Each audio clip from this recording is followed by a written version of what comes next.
kind of cheesy to me. He was telling Stark. I know.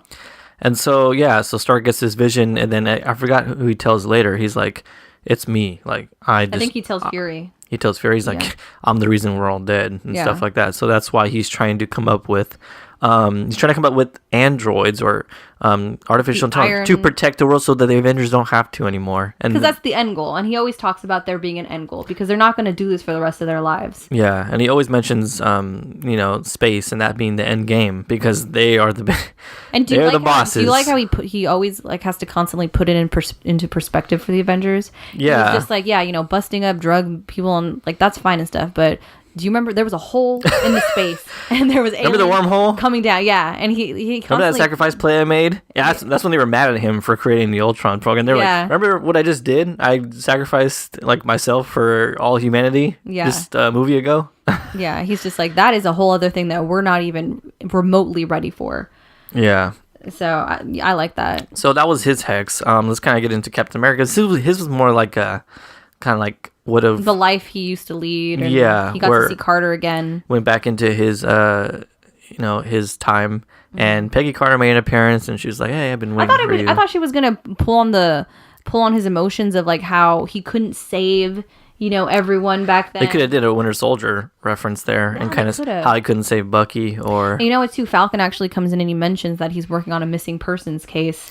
Dun, dun, dun. Which means, which could have meant that, he's searching for Bucky. Yeah. But, so his was his was lukewarm. And then you have Thor's, which is pretty this epic. This helps set up a lot of things to come in the future, and you kind of want to talk about his. Yeah, so he's like back in Asgard in like what is it? Like his vision. Bar. Yeah, I basically think his vision is Ragnarok, the apocalypse of Asgard. Now, why do you think this? Because Heimdall's like grabbing his face. He's like, "You did this to us." He's like, "Your eyes. Like, what is wrong with your eyes? You killed us all." Like that's basically hinting at Ragnarok, which is awesome. Yeah. And this whole thing too. It tells Thor. Oh no, not this part. Never mind. Oh. So after the vision, like with this in its case is foreshadowing something that could possibly happen in Ragnarok. Yeah. So do you think Scarlet Witch is like showing them the future, or she's like showing them what their worst fears are? If she's showing him the future, then they can change the future. If they change their actions or they act on it, you never know. But I like Thor in this movie. A lot of people said that Thor was like a secondary character in this movie, and he kind of fucking shines in this movie. He kind of was a secondary character. Like not to me, because he was like doing his own thing. Like whenever he said something's up in Asgard, he's like, but he came back whenever they needed him. Yeah, he came back when they needed him. Yeah, but he would always bounce out when he wanted to. He had some fucking gems in this movie in terms of like dialogue. Like he's great. I think Joss Whedon understands who Thor is as a character.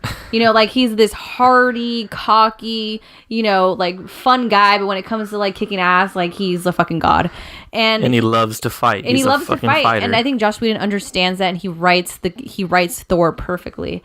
Can we talk about the scene though that between all of the Avengers at the after party? We'll get to that in a little bit. Okay, because that was one of my favorite. That was like one of the we still have to touch upon what Thor learns because it's very important. He doesn't learn this yet until he visits. Well, we're still on Thor, so let's finish it. All right. So go ahead and explain the scene where he kind of like after he gets the vision, he goes and visits. After he gets the vision, he's very concerned because he said, like we don't know if this is like in the foreseeable future or is playing on his worst fear. So he's just like, I need to figure this out because if that's gonna happen, like the twilight of the gods is gonna happen, then I need to know. I need to be informed.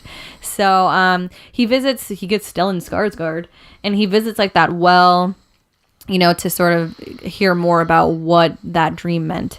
And he gets struck by lightning, and we get to see Thor be informed about the Infinity Stones, where they are, how they're being housed, and what they do.